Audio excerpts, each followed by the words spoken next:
Hello everyone, welcome in Shipronomics channel. Student, Haryana पीजीटी 2024 के लिए जो सिलेबस है उसको मैं इस वीडियो में आप लोगों को डिस्कस करके दूंगी, क्योंकि बहुत सारे आप लोगों के मैसेजेस आ रहे हैं, कॉल्स आ रहे हैं कि मैम क्या क्या पढ़ना है और आप किस तरीके से इस सिलेबस को पूरा करा रहे हो एंड कुछ सजेस्टेड बुक्स इस पर आप बता दें। तो इस वीडियो में मैं पूरा डिटेल में कवर करूंगी कि हरियाणा पीजीटी के लिए जो कंटेंट दिया गया है उसमें क्या क्या पढ़ना है, और उसमें अगर आप खुद से भी पढ़ना चाहते हो तो क्या क्या बुक्स आप इसमें पढ़ सकते हैं। First of all, let me introduce my self. Student, I am doctor Shipra and this is my mobile number 9320634901। और मेरा ऐप है शिप्रानॉमिक्स, जिसको आप गूगल प्ले स्टोर से डाउनलोड कर सकते हैं। और मेरे ऐप पर हरियाणा पीजीटी के लिए कोर्स अपलोड कर दिया गया है, जिसकी लाइव क्लासेस चल रही हैं, और live classes Monday to Friday, और मंडे टू फ्राइडे के बाद सैटरडे एक दिन टेस्ट का डे होता है। और दिस इज़ माय ऐप शिप्रानॉमिक्स। मेरे ऐप को आप गूगल प्ले स्टोर से डाउनलोड करके इस कोर्स को वहाँ देख भी सकते हैं। And this is my number 9320634901। आप इससे रिलेटेड कोई भी क्वेरी हो तो आप इस नंबर पे पूछ सकते हैं। अब देखो, सबसे पहले आपका जो सिलेबस दिया गया है उसमें meaning and definition of economics, central problem of economics, economic system, ये जो तीन कंटेंट है ये इकोनॉमिक्स का बिल्कुल बेस है। बेसिक्स पूछे गए हैं, अर्थशास्त्र क्या है। हाँ, एक चीज़ और स्टूडेंट, हरियाणा पीजीटी के लिए मैं बिल्कुल हिंदी में क्लासेस ला रही हूँ, तो मेरी क्लासेस जो मेरे ऐप पर अवेलेबल है वो क्लासेस हिंदी मीडियम में है, और कंटेंट मेरे हैंड रिटन कंटेंट हिंदी में रहेंगे। ठीक है, तो मीनिंग और डेफिनेशन, अर्थशास्त्र क्या है, अर्थशास्त्र की प्रकृति क्या है, हम क्यों पढ़ते हैं अर्थशास्त्र को, और इसके साथ ही साथ अर्थशास्त्र की जो सिस्टम है, कितने प्रकार के समाजवाद, जो सोशलिज्म है, कैपिटलिज्म है, ये सारी चीज़ें आपको पढ़नी है ना। क्या पढ़ना है अर्थशास्त्र में, क्यों पढ़ना है, केंद्रीय समस्या क्या है अर्थशास्त्र की। उसके बाद आपको सिर्फ दो चीज़ें दी हैं, डिमांड, मांग क्या है, मांग की लोच क्या है, कंज्यूमर इक्विलिब्रियम। तो देखो, इस दो चैप्टर में ना आपको बहुत सारे चैप्टर्स इंक्लूडेड हैं। आपको मांग तो पढ़ना ही है, साथ ही साथ अनाधिमान वक्र भी पढ़ना है, क्योंकि बिना अनाधिमान वक्र या इंडिफरेंस कर पढ़े हुए आप कंज्यूमर इक्विलिब्रियम पे नहीं पहुंच सकते। बजट रेखा भी आपको पढ़नी है, तो बजट रेखा, अनाधिमान वक्र, और उसके साथ ही साथ आपको इसमें जो एक इम्पॉर्टेंट चीज़ है जो आपको पढ़नी है वो है इफेक्ट्स।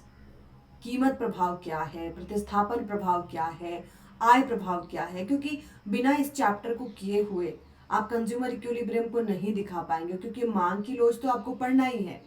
तो अगर मांग की लोच पढ़ रहे हो तो ये तीनों प्रभाव भी आपको पढ़ने हैं। तो अनाधिमान वक्र है, बजट रेखा है, साथ ही साथ effects, substitution effect, price effect और इनकम इफेक्ट। तो कीमत प्रभाव तो वैसे भी दो प्रभाव से मिलकर के ही बना है ना, प्रतिस्थापन प्रभाव और आय प्रभाव। तो दोनों प्रभाव पढ़ोगे तो कीमत प्रभाव अपने आप उसमें एडजस्ट हो जाता है। मांग की लोच, देखो इसमें ये मैथमेटिकल है। हाँ, आप लोगों ने ये भी पूछा है कि मैम इसमें कितना मैथ करना है, तो मैथ तो करना पड़ेगा, क्योंकि माइक्रो इकोनॉमिक्स पढ़ना है तो आपने कैलकुलस करना पड़ेगा।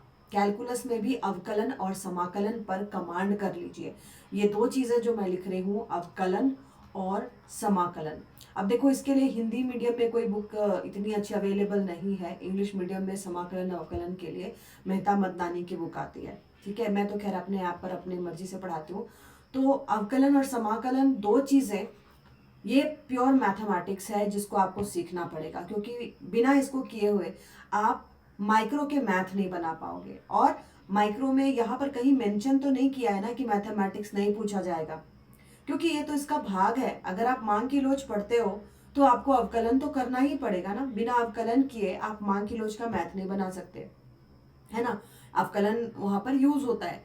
और दूसरा, अगर आप प्रोडक्शन फंक्शन पढ़ रहे हो, उत्पादन फलन पढ़ रहे हो, कॉफ डगलस पढ़ रहे हो, तो कॉफ डगलस प्योर मैथमेटिक्स है। कॉफ डगलस में आप अवकलन का यूज पढ़ते हैं। ठीक है, कॉफ डगलस, अब इसमें आप बोलोगे मैम कॉफ डगलस तो लिखा नहीं है, लेकिन आपको प्रोडक्शन फंक्शन पढ़ना है। और यहाँ पर प्रोड्यूसर का इक्विलिब्रियम भी नहीं, आपने जो सिलेबस दिया उसमें नहीं है, लेकिन उत्पादक का जो संतुलन है उसको जानने के लिए आपको आइसोकॉन्ट, समुत्पाद वक्र पढ़ना है।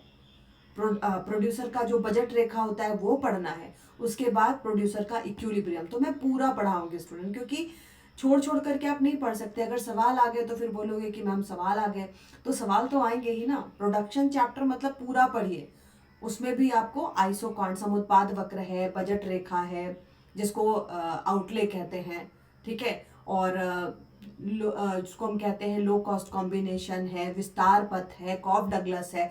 तो इन सब में आपको अवकलन का यूज है, क्योंकि कॉफ डगलस में अगर आपको सीमांत उत्पादकता निकालनी पड़ी तो बिना अवकलन के आप उसको कैसे बताओगे, ठीक है। तो अवकलन का चैप्टर बहुत इंपॉर्टेंट है। अवकलन के बहुत सारे रूल्स मैंने बताए हुए हैं, तो अवकलन के उन सारे रूल्स को आपको ध्यान देना है कि बिना उन रूल्स को फॉलो किए हुए आप इस तक नहीं पहुंच सकते।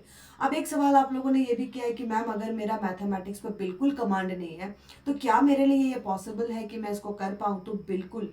देखिए, मेरे पास ऐसे भी स्टूडेंट्स आते हैं जिन्होंने 10 साल तक पढ़ाई छोड़ रखी थी। कितनी हाउसवाइफ के मैंने आप लोगों को इंटरव्यू तक दिए हैं, 10 साल तक पढ़ाई छोड़ रखी थी। आप जहां से शुरू करेंगे आप वहीं से एक अपना लेवल अचीव करेंगे, क्योंकि स्टूडेंट पढ़ाई पढ़ा हुआ जो आपका है, जो चीजें आपने पढ़ रखी हैं वो आप कभी नहीं भूलते हो, वो आपकी मेमोरी में रहती है। बस उसको क्या करने की जरूरत है? उसको ब्रश अप करने की जरूरत है, उस पर से धूल हटाने की जरूरत है।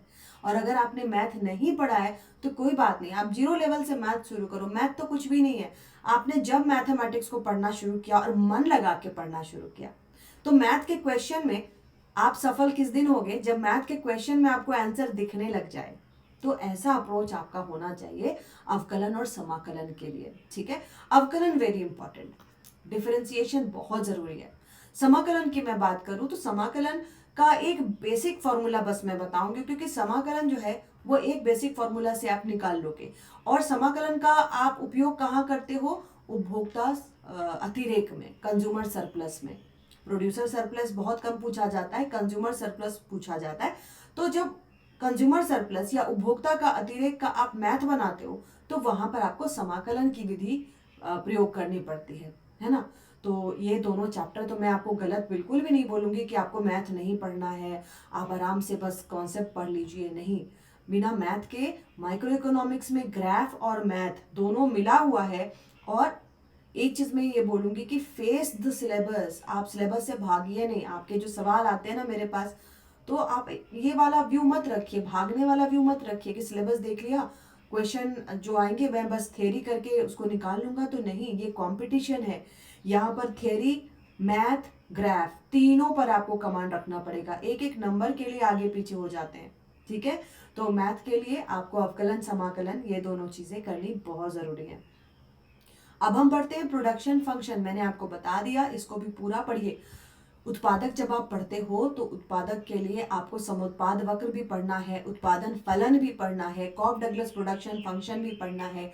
और जो 2 नियम आप पढ़ते हो ना, पहला क्या पढ़ते हो? बदलते प्रतिफल का नियम, और दूसरा आप क्या पढ़ते हो? रिटर्न टू स्केल, है ना। तो ये दोनों नियम भी आपको पढ़ने हैं। फिर लागत वक्र, लागत वक्र कितने प्रकार के होते हैं, और जब लागत वक्र आप पढ़ते हो उसमें भी आपको अवकलन यूज होता है ना। जब आप सीमांत लागत अगर आपको दे दिया निकालने के लिए, तो बिना अवकलन के आप कैसे निकालेंगे? तो अवकलन बिल्कुल पढ़ना है। तो मैथ की इंपॉर्टेंस मैंने आपको बता दी, और मैंने ये भी बता दिया कि ये इम्पॉसिबल नहीं है। इम्पॉसिबल तो खैर कुछ भी नहीं है। आप जिस दिन से मेहनत करना शुरू करोगे आप देखोगे। और सबसे ज्यादा कमांड माइक्रो इकोनॉमिक्स पर रखिए, क्योंकि माइक्रो के जो क्वेश्चंस आते हैं ना, काफी टेक्निकल क्वेश्चंस होते हैं, ठीक है। इसके बाद आपको करना है revenue and their relations.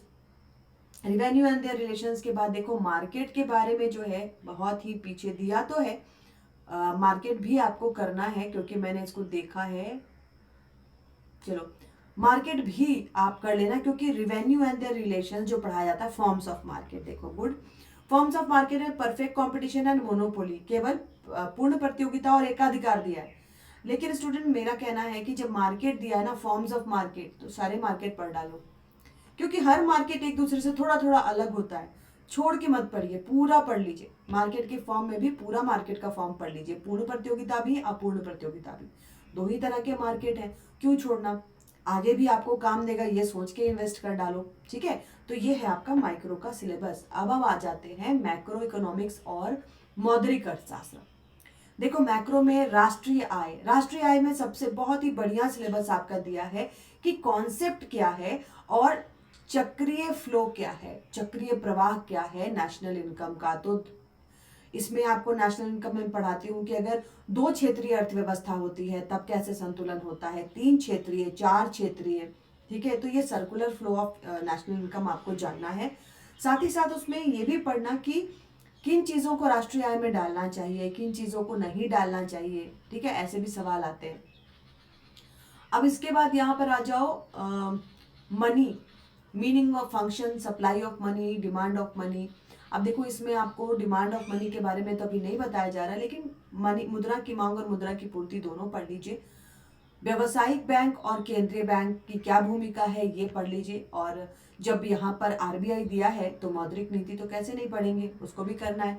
Government budget, budget में देखो खासकर इसमें जो बजट के घाटा है, बजट का जो घाटा है कितने प्रकार का होता है, हर तरीके के घाटे का फॉर्मूला जरूर देख लीजिए। बजट का अर्थ क्या है, बजट का उद्देश्य क्या है, कितने प्रकार के बजट होते हैं। और इसके साथ ही साथ जो एमसीक्यूज में आते हैं कि पहला बजट कब आया, सबसे लंबा बजट किसने पारित किया, कैशलेस बजट किसका था, तो ये पेपरलेस बजट किसका था, तो ये सारी चीजें भी इसमें आपको जाननी है, ठीक है। इकोनॉमिक डेवलपमेंट, विकास का अर्थशास्त्र में आपको अल्प विकसित देशों की जो विशेषता है उसको जानना है। इंटरनेशनल इकोनॉमिक्स में balance of payment, meaning and concept बहुत ही इंपॉर्टेंट चैप्टर है। भुगतान संतुलन, इसमें कौन कौन सी प्रविष्टि किधर जाएगी, चालू प्रविष्टि में क्या जाएगा, ठीक है, पूंजीगत खाते में क्या जाएगा, इस तरीके के सवाल इसमें आते हैं। इंडियन इकोनॉमी में आपको गरीबी, बेरोजगारी और असमानता, ये 3 पढ़ना है। तो गरीबी में भी गरीबी निवारण के जो प्रोग्राम लाए गए थे, बेरोजगारी निवारण के प्रोग्राम लाए गए थे, उस पर ज्यादा फोकस कीजिएगा। इकोनॉमिक प्लानिंग, इकोनॉमिक प्लानिंग का उद्देश्य क्या था, इसकी कमियां क्या थी, लास्ट जो पंचवर्षीय योजना थी वो क्या थी, तो उसको पढ़ने के पहले 1 से 11 तक के पंचवर्षीय योजना आपको बिल्कुल मुंजवानी याद होना चाहिए। मुंजवानी मतलब कि बिल्कुल at the tip of tongue, कि किसी ने पूछा पहली पंचवर्षीय योजना में कृषि पर कितना अलोकेट किया गया, दूसरी पंचवर्षीय योजना में क्या हुआ, डेट क्या थी, रोलिंग प्लान कब आया, ठीक है, किस पंचवर्षीय योजना का उद्देश्य क्या था, तो बिल्कुल आपको वो बिल्कुल रटा हुआ होना चाहिए। अब आ जाओ, इसमें आपको थोड़ा सा सांख्यिकी भी पढ़ना है। सेंट्रल टेंडेंसी, केंद्रीय प्रवृत्ति की माप में आपको पढ़ना है मीन, मीडियन और मोड, ठीक है। तो मीन, मीडियन और मोड के जो फॉर्मूलाज हैं उस पर आधारित इसको आप पढ़ेंगे। माध्य माध्यिका बहुलक की गुण और अवगुण को जरूर पढ़िएगा, और तीनों में क्या संबंध है। अब देखो theory of consumer behaviour, risk and uncertainty, Slutsky, ordinary compensate, ये डिमांड माइक्रो इकोनॉमिक्स का ही थोड़ा सा एक्सटेंशन इधर दिया हुआ है। अब इसमें जब आप प्रतिस्थापन प्रभाव पढ़ोगे तो मैंने बता ही दिया, मैं देखो आगे पीछे सिलेबस जरूर है लेकिन मैं बिल्कुल इसको फ्लो में लेकर के चलूंगी। जब आप प्रतिस्थापन प्रभाव पढ़ोगे तो आपको स्लस्की और हिक्स दोनों उसमें पढ़ना ही है। कंज्यूमर और प्रोड्यूसर का सरप्लस, जिसमें आपको कैलकुलस यूज होगा, जिसमें आपको समाकलन यूज होगा या इंटीग्रेशन का यूज होगा, ये आपको पढ़ना है। Macro economic variable, consumption hypothesis, multiplier, accelerator, ये मैक्रो का टॉपिक है। मैक्रो में भी, मैक्रो इकोनॉमिक्स में सबसे पहले जो इसके वेरिएबल्स हैं, जो चर हैं, फिर कंजम्पशन हाइपोथेसिस, ठीक है, ये करना, मल्टीप्लायर और accelerator. Quantity theory of money, inflation, monetary policy, ये आपको मुद्रा अर्थशास्त्र का है। तो देखो सिलेबस आगे पीछे करके दिया है लेकिन हम इसको भाग में बांट करके चलेंगे। तो इसमें मेनली आपने क्या देखा, आपको माइक्रो के चैप्टर्स दिए हुए हैं, मैक्रो का फुल चैप्टर दिया हुआ है, मॉनेटरी का भी फुल चैप्टर दिया हुआ है, डेवलपमेंट का थोड़ा सा पोर्शन आपको पढ़ना है। डेवलपमेंट में भी देखो आपको और चीजें हैं कि मेजरमेंट ऑफ डेवलपमेंट में एचडीआई क्या है, पीक्यूएलआई क्या है, ठीक है, ये सारी चीजें आपको ग्रोथ मॉडल में थोड़े से ग्रोथ मॉडल दिए हैं। लुइस का मॉडल है, हैराडॉमर का है, कार्डो का है और सोलो का है। तो ग्रोथ मॉडल में मैं बोलूंगी जो ग्रोथ मॉडल दिया हुआ है बस वहीं तक स्टिक कीजिए, उससे ज्यादा करने की जरूरत इसमें नहीं है। तो डेवलपमेंट का फुल सिलेबस आपको नहीं दिया गया है ना, ये मतलब पीजीटी का जो सिलेबस है उसको काफी थोड़ा सा हल्का रखा गया है। लुइस मॉडल जरूरी है, हैराडॉमर, कार्डो और सोलो, 4 इसमें पढ़ने के लिए आपको दिया गया। विकास के अर्थशास्त्र में एलपीजी मॉडल, उदारीकरण क्या था, लिबरलाइजेशन, प्राइवेटाइजेशन, ग्लोबलाइजेशन, इस पर भी ध्यान देना जरूरी है, ठीक है। तो डेवलपमेंट का पूरा सिलेबस इसमें नहीं है, पूरे मॉडल्स इसमें नहीं है, लेकिन जो भी दिया है काफी अच्छा है। मॉनेटरी इकोनॉमिक्स को डिटेल में पढ़ना है। अब देखो ये काफ़ी आपका सिलेबस जो है राजस्थान इकोनॉमिक्स के सिलेबस से मिलता जुलता है, क्योंकि कुछ चीज़ें हैं जो बिल्कुल बेसिक पढ़नी है, कुछ चीज़ें हैं जो बिल्कुल हाई लेवल की पढ़नी है। अब देखो जैसे आपको ISLM मॉडल है, ठीक है, पोस्ट कीनजियन थियरी है, मंडल फ्लेमिंग है, तो ये सारे जो हैं ये मॉनेटरी इकोनॉमिक्स के काफ़ी स्टैंडर्ड वाले क्वेश्चन इससे आते हैं। ISLM को समझना है, ठीक है, ये क्या है, मॉडर्न इंटरेस्ट रेट थ्योरी है। ISLM, पोस्ट कीनजियन थ्योरी, मंडल फ्लेमिंग, ये सारे बहुत ही इंपॉर्टेंट चैप्टर्स हैं, तो इसको करना जरूरी है। और ये मॉनेटरी का फुल चैप्टर है, तो सबसे ज्यादा फोकस किया है आपके सिलेबस में मॉनेटरी इकोनॉमिक्स पर, माइक्रो इकोनॉमिक्स पर और मैक्रो इकोनॉमिक्स पर, ठीक है। इसके अलावा स्टैटिस्टिक्स पर भी बहुत ज्यादा फोकस है। डेवलपमेंट के कम चैप्टर्स हैं, स्टैटिस्टिक्स जो हमारा सांख्यिकी है उसके भी बहुत चैप्टर्स में दिए गए हैं, ठीक है। डिस्पर्जन भी पढ़ना है, इंडेक्स नंबर भी पढ़ना है, माध्यमादिका बहुलक पढ़ना है, मतलब स्टैट पूरा ही पढ़ना है आपको, राइट। अब देखो इंटरनेशनल ट्रेड में बैलेंस ऑफ पेमेंट भी है, अंतर्राष्ट्रीय अर्थव्यवस्था के क्या क्या सिद्धांत हैं इसको आपको पूरा करना है, साथ ही साथ आपको इसमें BOP भी पढ़ना है। पर्यावरण के थोड़े से चैप्टर हैं, पर्यावरण क्या है, विकास क्या है, पर्यावरण विकास क्या है, संधारित विकास क्या है, तो ये आपका सिलेबस है। और इसमें जो सजेस्टेड बुक मेरे तरफ से मैं बोलूँगी, माइक्रो इकोनॉमिक्स के लिए आहूजा की बुक काफ़ी अच्छी रहेगी, मैक्रो के लिए भी आहूजा की बुक अच्छी है, मॉनेटरी इकोनॉमिक्स के लिए ML सेठ की बुक अच्छी आती है, डेवलपमेंट इकोनॉमिक्स के इस सिलेबस के लिए मैं मिश्रा एवं पुरी की बुक बोलूँगी, क्योंकि मिश्रा एंड पुरी की बुक इसको काफ़ी अच्छे से कवर करती है। पर्यावरण के लिए लालन लाल सर की बुक हिंदी में आती है, वो काफ़ी अच्छी है, इंडियन इकोनॉमी और पर्यावरण अर्थशास्त्र के लिए लाल एंड लाल की बुक बहुत ही अच्छी होगी इसमें। और सांख्यिकी के लिए देखिए इसमें नागर की बुक मैं सजेस्ट करूंगी, राजस्थान यूनिवर्सिटी की बुक है और काफ़ी डिटेल में लिखी हुई बुक है, तो ये आप इससे कर सकते हैं, ठीक है। तो आज के लिए इतना ही स्टूडेंट, एंड आई होप आपके सिलेबस को मैंने अच्छे से बता दिया है। और एक बार और मैं आपको बोल दूं कि इस सिलेबस की लाइव क्लासेस मेरे द्वारा शुरू कर दी गई हैं, जिसमें अभी माइक्रो इकोनॉमिक्स चल रहा है, और इसकी क्लासेस सोमवार से शुक्रवार तक होती हैं, शनिवार को टेस्ट होता है। और इसके बारे में और जानकारी के लिए आप मेरे नंबर पर कांटेक्ट भी कर सकते हैं। That's it for today, bye bye, thank you.